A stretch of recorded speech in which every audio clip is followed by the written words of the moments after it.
بسم اللہ الرحمن الرحیم۔ برداشت اور قطع شر کی عادت ڈال، باتوں کے بہت کچھ بھائی بہن ہیں۔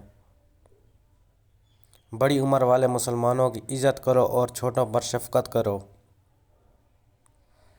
بڑے بال رکھنا اور مانگ نکالنا سنت ہے۔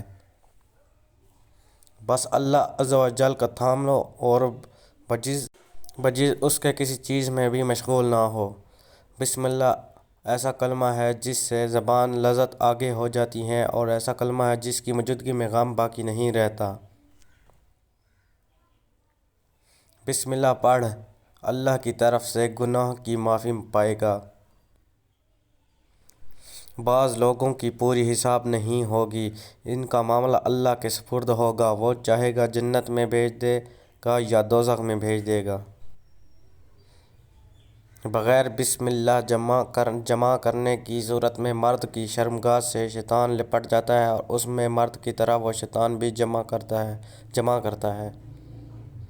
بغیر حکم الہی اور قضاء سابق کے کسی نجات پانے والے نجات نہیں پائی۔ بغیر عمل کے تحصیل علم میں عمر ضائع نہ کر۔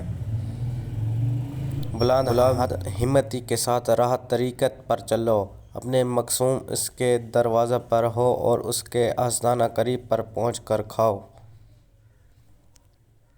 بندہ جب گناہوں سے توبہ کر لیتا ہے تو اس کے گزشتہ گناہ سب کے سب نیکیاں بن جاتی ہیں۔ نماز میں اگر اللہ کی رحمانیت اور اس کی محبت و اطاعت کا خیال بار بار آئے تو سمجھ جاؤ کہ اللہ تم سے خوش ہے۔